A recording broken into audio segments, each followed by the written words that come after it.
நமஸ்தே. ஸ்ரீ பரம்ஜோதி பகவதி பகவானின் அற்புதம். நான் கொல்கத்தாவை சேர்ந்த சுஷ்மிதா சாமோய்குண்ட். என் கணவர் தனது இளமை பருவத்தில் இருந்தே ஸ்ரீ பரம்ஜோதி பகவதி பகவானின் பக்தர்.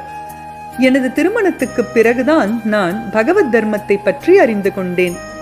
என் கணவர் மற்றும் என் மாமியார் ஸ்ரீ அம்மா பகவான் மீது வைத்திருக்கும் பக்தியை நான் அமைதியாக பார்த்து வந்தேன். வீட்டில் நடக்கும் அற்புதங்களை பார்த்து வியந்தேன். மெதுவாக நானும் அற்புதங்களை அனுபவிக்க ஆரம்பித்தேன். மேலும் மிகவும் இயல்பாக நான் ஸ்ரீ பரம்ஜோதி பகவதி பகவானுடன் இணையத் தொடங்கினேன். என் மாமியார் இருப்பதற்கு முன்பு ஸ்ரீ பரம்ஜோதி பகவதி பகவான் எனக்கு பல விஷயங்களை காட்டினார். மேலும் நான் ஏற்கனவே அவர்களுடன் பிணைக்கப்பட்டிருப்பதை நான் அறிந்தேன். என் மாமியார் இறந்த உடனேயே என் அப்பாவும் பாட்டியும் இறந்துவிட்டார்கள். அவர்கள் மூவருக்கும் நான் நெருக்கமாக இருந்தேன். அது என் வாழ்க்கையின் மிகவும் கடினமான காலமாகும்.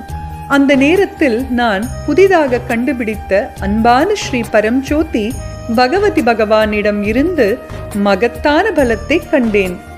நான் என் கணவருடன் சத்தியலோகத்திற்கு வந்து சகஸ்ரநாம ஹோமத்தில் பங்கேற்றேன். ஹோமங்கள், செயல்முறைகள், தீட்சை மற்றும் தரிசனம் மெதுவாகவும் சீராகவும் என் உள்ளத்தை மாற்றின. திருமணமான 4 ஆண்டுகளுக்குள் நான் நிறைய மாறிவிட்டேன். இப்போது எதிர்மறையான சூழலை நான் விரும்புவதில்லை. கடந்த காலத்தை போல அல்லாமல் எதிர்மறையான சகவாசத்தை தவிர்க்கிறேன். நான் மனக்காயம் அடைந்தால் முன்பு போல நான் அங்கு சிக்கிக் கொள்வதில்லை என்பதை நான் உணர்கிறேன். காயத்தில் இருந்து மிக வேகமாக வெளியே வர முடிகிறது. பெரும்பாலான நேரங்களில் மன்னிப்பு நிகழ்கிறது. மேலும் நான் முன்னேறி செல்ல முடிகிறது. இப்போது நான் மிகுந்த அமைதியை உணர்கிறேன். என் வாழ்வில் வந்து என் உள்நிலையை சிறப்பாக மாற்றியதற்காக என் ஸ்ரீ பரம்ஜோதி பகவதி பகவானுக்கு நான் மிகவும் நன்றியுள்ளவளாக இருக்கிறேன். மனமார்ந்த நன்றிகள்.